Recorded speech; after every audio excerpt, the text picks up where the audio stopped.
Hola, buenas noches. La noticia no cesa. Pensábamos comenzar el programa tratando el caso del flamante fiscal de la Nación, pero eso va a ir en segundo lugar. Primero va a ir el anuncio y el comentario del presidente sobre la captura de destacados líderes de Movadef, entre los que se encuentran los abogados de Abimael Guzmán y una veintena más de personajes cuya identidad todavía no conocemos. Se está hablando del famoso músico Walter Humala, que tiene un grado de parentesco con el presidente de la República. El parentesco es muy complicado muchas veces, ¿no? Ahora, uno no elige los parientes, dícese, se heredan los parientes, se eligen los amigos. ¿Será así?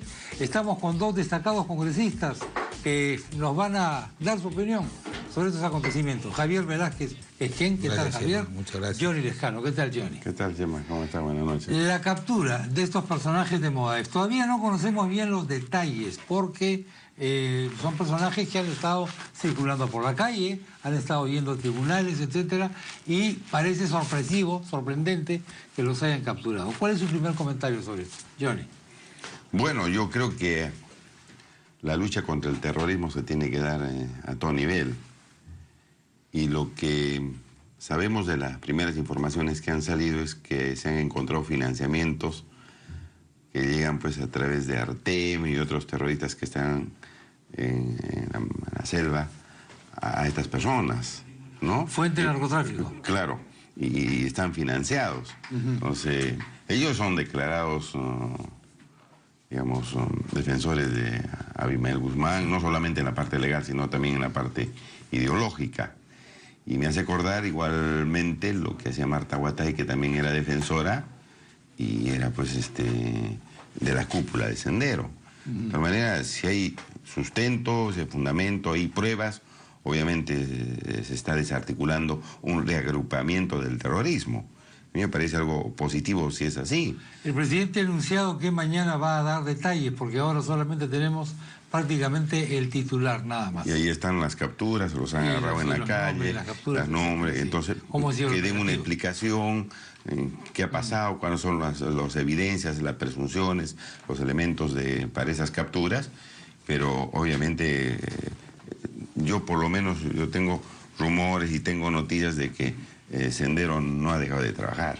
Sí, claro. Y se está metiendo por todos lados. Entonces eso hay que evitar a través de la inteligencia y el trabajo que tiene que hacer el Estado para defender la democracia. Congresista Javier Velázquez. Bueno, primero diré que este es un operativo combinado de la policía con el ejército. Yo supongo que este operativo responde a una labor paciente de inteligencia. Como bien lo dice Johnny, yo creo que no podemos dejar un espacio para que nuevamente a través de la famosa organismo de fachada Abogados Democráticos, Sendero pueda retroalimentarse en las diferentes instituciones del país. Como tú lo has dicho, Chema, lo único que podemos objetivamente ver es que ha habido un operativo, han detenido a Fajardo, a Crespo y a Walter Humala, pero no hay el detalle de la motivación. Entiendo yo, creo que es una labor de inteligencia que cuenta con la participación del Ministerio Público. Un juez debe haber autorizado esta detención y mañana esperamos el detalle. Creo que en vía de erradicar para el terrorismo del país, yo creo que esta es una labor de nuestra Policía Nacional del Ejército orientada en ese propósito, ¿no? Esperemos que mañana tengamos más detalles para poder comentar un poquito más ampliamente esta noticia. La otra noticia es la de la elección del doctor Ramos Heredia. Como todo el mundo sabía que se le iba a elegir, porque, claro, los que conocían un poco el mundo interno del Ministerio Público, de los fiscales supremos, etcétera, sabían que él iba a ganar, pero se armó todo este tinglado por el tema del parentesco. Es peligrosísimo tener parientes en este momento en el Perú. Hay que ser hijo único. Yo diría que más del parentesco, ser soltero. Más del parentesco son las acusaciones contra el fiscal de la Nación. ¿Hay mucha suspicacia o hay bases para algo? Yo diría que más que el parentesco con Nadine Heredia, sí, el fiscal de la Nación ha recibido, antes de ser elegido, acusaciones en el Congreso. Le han presentado una acusación constitucional porque indican que ha estado protegiendo a los fiscales de Ancash que no han hecho nada contra el crimen, que no han investigado nada. Entonces es un fiscal de la Nación que está entrando con muchas debilidades. Es decir, es una especie de René Cornejo del Ministerio Público porque está entrando muy golpeado por una serie de acusaciones y hechos tan graves como los que han pasado en Ancash. De tal manera que esperamos, dándole un poco el beneficio de la duda, que demuestre en poco tiempo que va a luchar contra el crimen, porque si no, vamos a tener que hacer un trabajo de investigación, como ya está obligado el Congreso por una acusación constitucional que tiene. De tal manera que el Ministerio Público está en manos en estos momentos de una persona que está bastante golpeada y que tiene como antecedentes las situaciones de Ancash que ha impactando a nivel nacional, ¿no? Pero ya está elegido y veremos qué pasa, ¿no? En los próximos días y haremos las investigaciones en el Congreso, porque yo entiendo que el señor Carlos Ramos va a tener que ir a la comisión de investigación que va a ver el caso de Ancash y dar algunas explicaciones por qué no hizo lo que debía hacer en Ancash y cuál es el papel que ha cumplido en todas esas denuncias que han surgido estos últimos días. Ahora, ¿lo de Ancash es responsabilidad directa de él o es de todo el Ministerio Público? Si tiene una acusación directa de parte de un parlamentario indicando que lo está acusando porque dijo que él estaba en el órgano de control interno y al parecer no hizo nada. Porque hubo un incidente con el doctor Peláez en Chimbote, ¿no? Claro, en esta especie de... claro, lo chiflaron a Peláez por la situación que era la cabeza del Ministerio Público y toda la gente sabía que los fiscales habían sido removidos cuando estaban investigando el caso del gobierno regional. Tenía que revisar todas las conductas del Ministerio Público. Claro. Sobre todo en el caso de estos...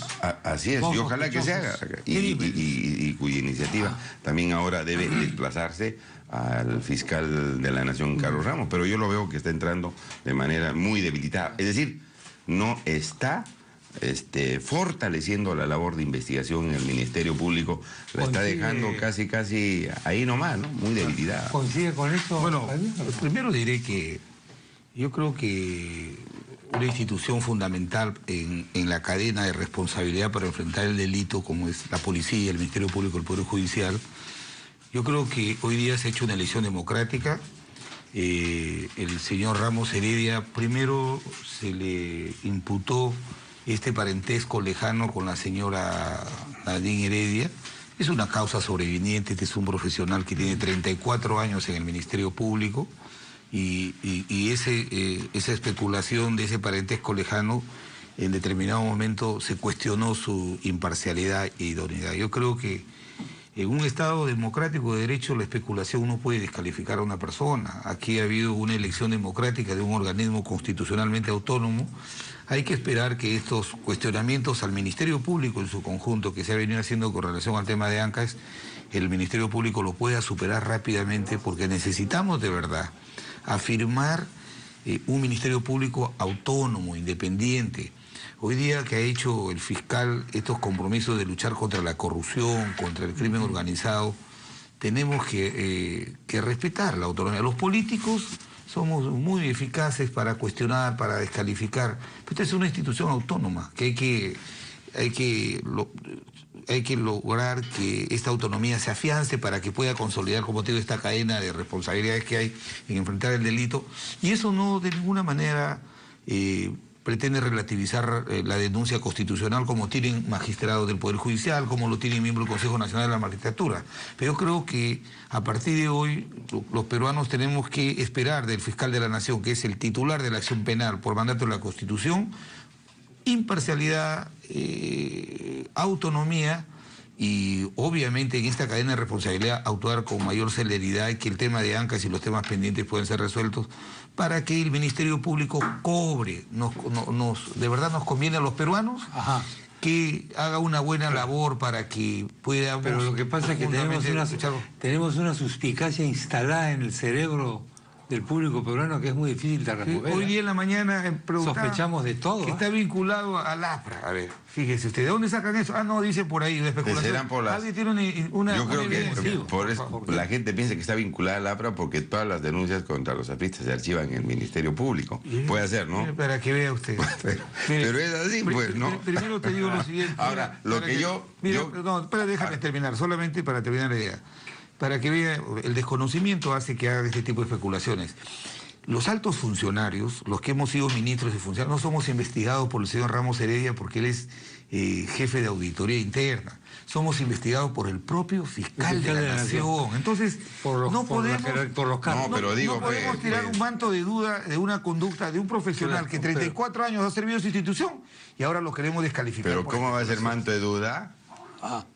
Si objetivamente estamos viendo que en Ancash se estaban matando y los fiscales, cuando investigaban, los removían. Y la acusación directa se está haciendo contra Carlos Ramos Heredia. Entonces ya no son especulaciones ni suspicacias, sino hay base objetiva. Ahora, mira, hoy día Chema me ha enterado lo siguiente, que esto se tiene que investigar en el Congreso. A ver, por favor. Y es gravísimo.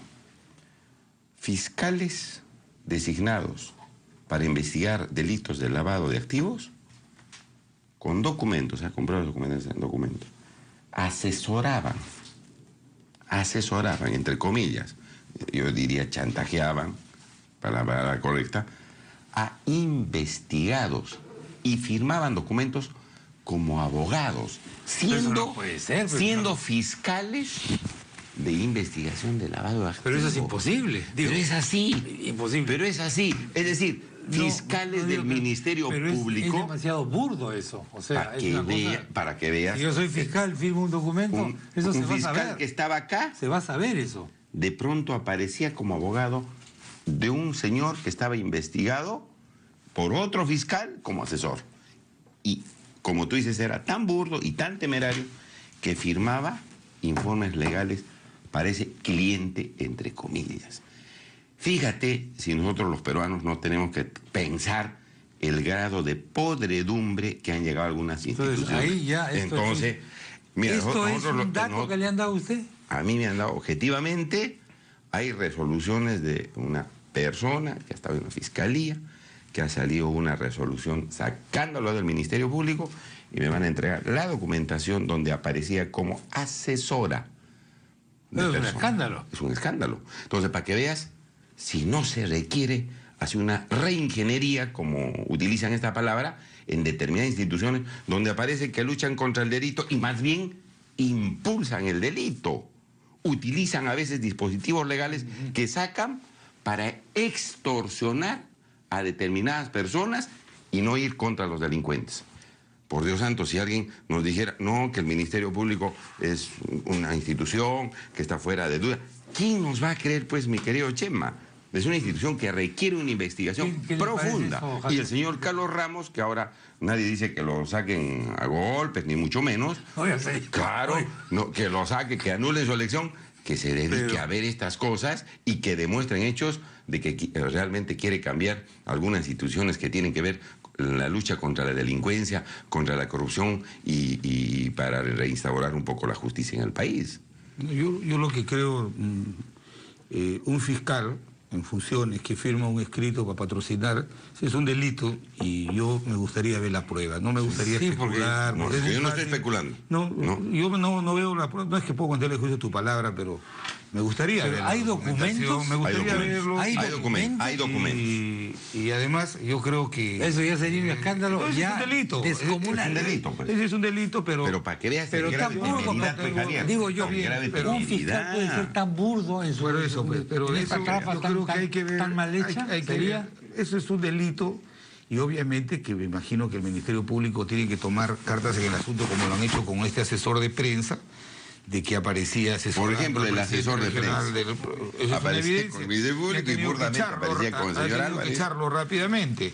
Pero repito, en Ancash alegro que haya una comisión investigadora, que ojalá que actúen con sentido de responsabilidad, porque a veces por querer ganar un titular, a veces somos tremendistas, aterrizamos en conclusiones, violamos el debido proceso, y el objetivo central, por ejemplo, ahí hay magistrados que han sido enviados por el gobierno regional de Ancash, han sido enviados a Estados Unidos a hacer supuestamente cursos de capacitación y luego han resuelto casos del gobierno regional que financiaba esos viajes. Eso sí, yo he visto la documentación.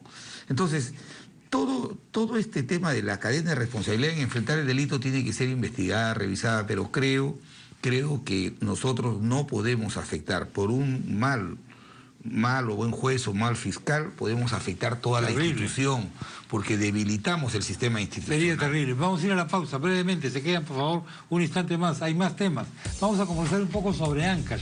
Quiero saber si nuestros dos invitados tienen claro lo que ha ocurrido en Ancash. Y después pasaremos a otros temas también de la actualidad política. Ya volvemos.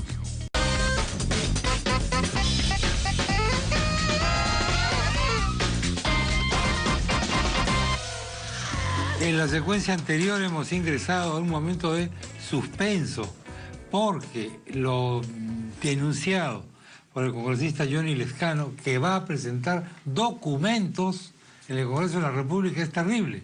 Lo que nos está diciendo, para los que se incorporan ahora al programa, es que hay un grupo de fiscales que actúa a la manera de un sistema de extorsión para perseguir a gente por el famoso lavado de activos. Y ha dicho Johnny que él va a presentar documentos que acreditan esto. Esto del fiscal que pasaba como abogado. Que pasaba como asesor legal de una de las partes. Bueno, entonces... Y procesos que tú denuncias con documentos, Chema, ajá, contra empresas poderosas, transnacionales, que te los archivan en un mes, con pruebas. Ya. Y denuncias con otros peruanos, pequeños empresarios, que los son 2, 3, 4 años extorsionándolos. Eso no se puede permitir de ninguna manera. Bueno, eso ya qué cosa es. Ya está creada la expectativa en el público, ¿eh? Y eso el señor Ramos Heredia, ¿no? Ramos Heredia tiene la obligación de investigar y dar una respuesta al país. El tema Ancash ha salido en la conversación. ¿Ustedes tienen una idea clara de qué es lo que ha ocurrido en Ancash? ¿De quién es César Álvarez, efectivamente, Javier? Bueno, yo creo que hay que ir tiene que esta comisión investigadora que preside Mesía Guevara de Acción Popular tiene que tener una evaluación integral.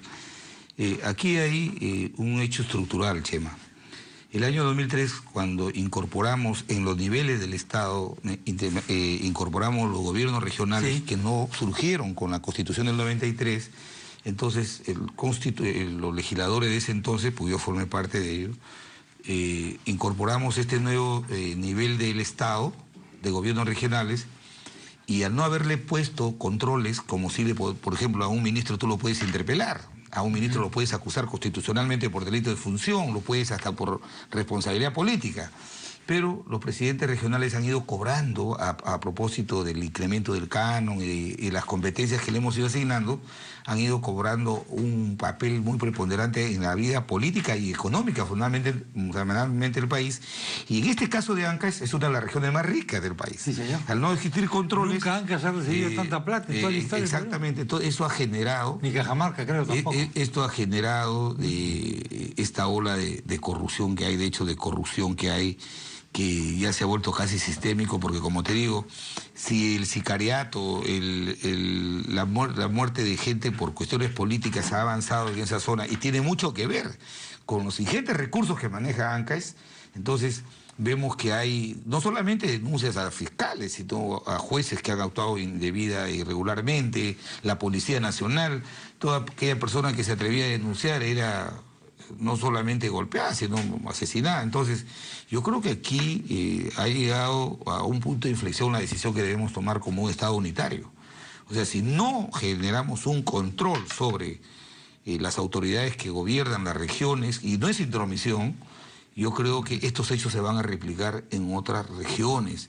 Entonces, creo que tardía la intervención de la Contraloría, que después, si no sucede la muerte del señor Nolasco, mandan recién 40 auditores, los fiscales actúan sobre hechos consumados. Entonces, yo creo que esta experiencia de Ancash tiene que tener un resultado del Parlamento en aplicar controles de carácter normativo que permitan que, por ejemplo, donde hay este tipo de poder hegemónico en materia económica, como en estas regiones, hay jueces, fiscales, policías que se doblegan.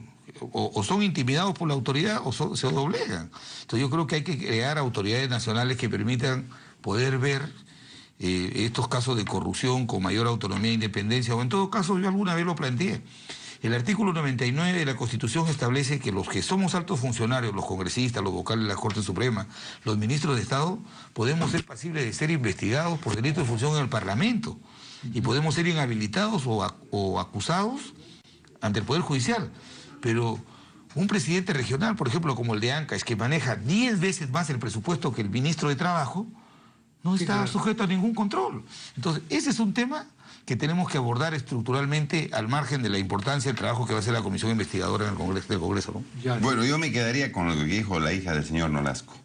La justicia fue comprada en Ancash. Yo diría eso. Más allá de los mecanismos de control que Javier ha explicado, que a veces funcionan o no funcionan, no, lo que ha sucedido es la compra de justicia en Ancash. Y eso demuestra el grado de putrefacción que hay en algunas instituciones.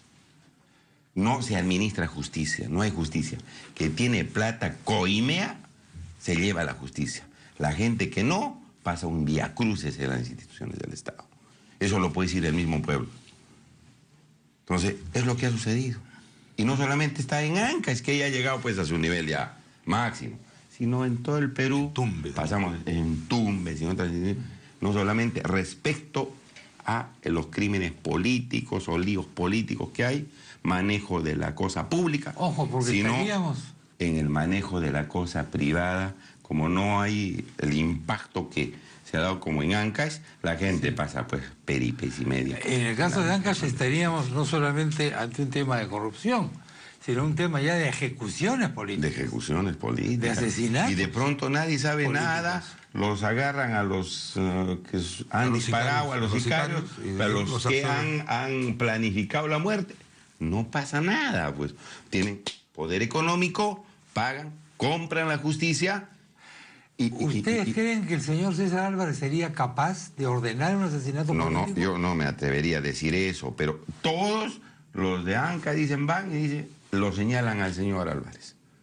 Sí, este es el responsable. El día que ha habido güey. esta audiencia Pero eso pública se ha tiene habido que investigar. decenas de- 136 denuncias dice que tiene. 162, Decenas de- y todas contra el presidente regional. Ya, Por entonces- eso, la Contraloría ha entrado al Ministerio Público, ahora el fiscal Peláez, antes de dejar el cargo, ha declarado como una especie de reorganización el Ministerio Público, y hay esta comisión investigadora parlamentaria. Pero advierto, estamos atacando los efectos, sino la causa estructural de por qué al influjo del proceso de descentralización han surgido pequeños estados federales, cuando el mandato constitucional no es... Nosotros no somos un estado federal, somos un estado unitario. El único jefe de estado que tenemos es el señor Ollanta.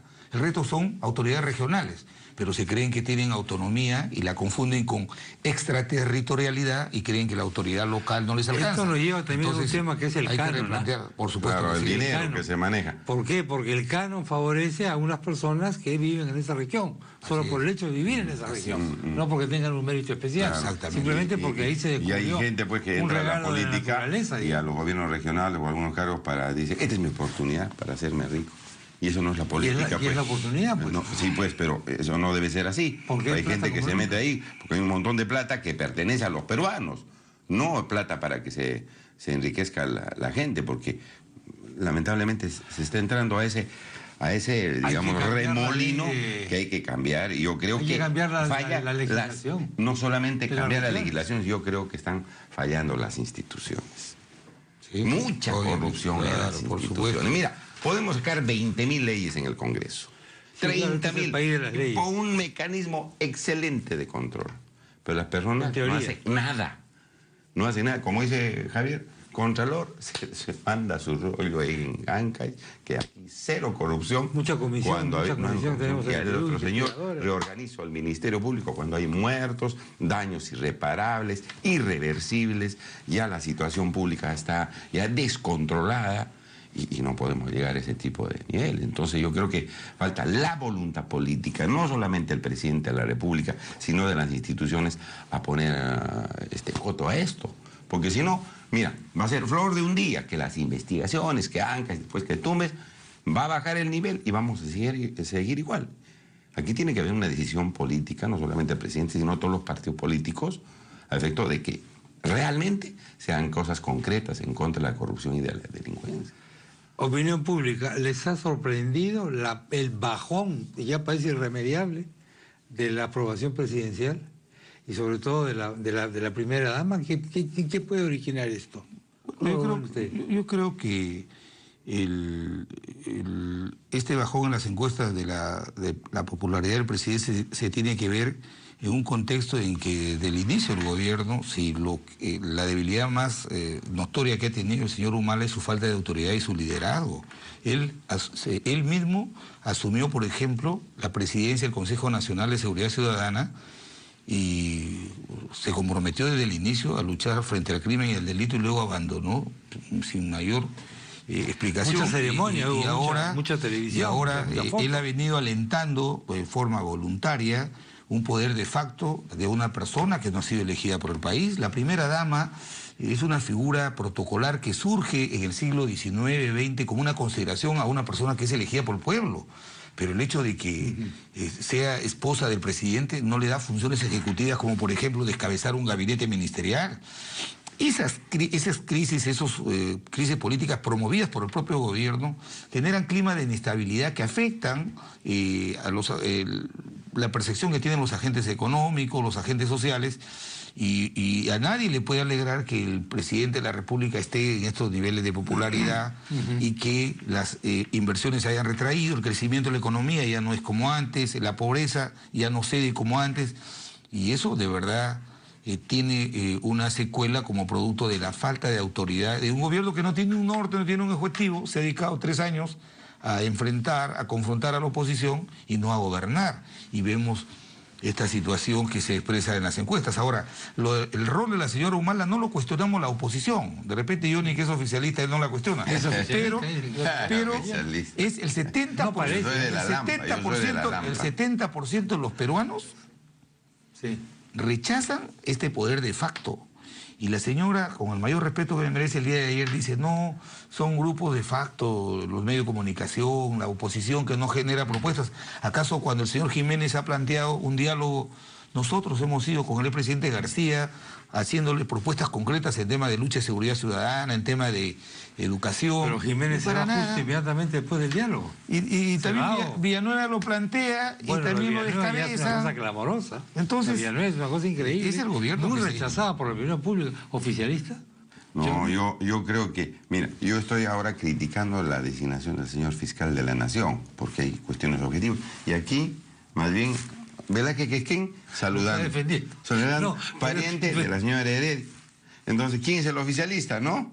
Son esas contradicciones que, ¿no? De aquí de los compañeros de la esa parte, pues. No, pero tú sabes que ahí hay una serie de cosas, ¿no? Todos somos parientes. No son islas. ¿No? No son islas. En teoría sí, pero en la práctica no. Pues no. Claro.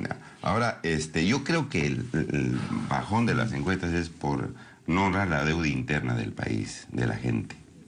Más allá de las inversiones, porque tú sabes que los poderes fácticos ahí están gobernando y la gente tiene la percepción de que quien gobierna no es el presidente Ollanta Humala, pues, sino los poderes fácticos, ¿no? Que están empujando a la señora Nadine Heredia a ¿no? darle cierta preferencia. Entonces, el bajón es porque no cumple sus promesas, la gente tiene bajos sueldos, se les quita sus derechos laborales, pensiones miserables, no, la seguridad ciudadana una desgracia, grados de corrupción en esta institución, muertos, sicariato, todo lo demás. Yo diría que eso es fundamentalmente la causa del bajón de las encuestas, porque lo demás, hay buena economía, y están ganando mucho las inversiones en el Perú, tienen su representante Castilla en el gobierno, ¿no es cierto? Castilla está en el representante ahí de los grupos económicos, como se lo hemos dicho. Ministros bien pagados. Ministros bien pagados, con 30.000. Hay un primer ministro que tiene su gente de confianza. Bueno. Entonces, por ahí no creo que vaya el asunto, vaya por la situación de la deuda no cumplida. Se me ha quedado un montón de temas, se me ha quedado lo de la megacomisión. Aquí está. Se me ha quedado lo de las acusaciones contra congresistas, un montón de temas más y ya no tengo tiempo para más. Muchas gracias. No, gracias por haber estado en el programa, señores congresistas, muy amables. ¿Qué sabe usted de las orquídeas?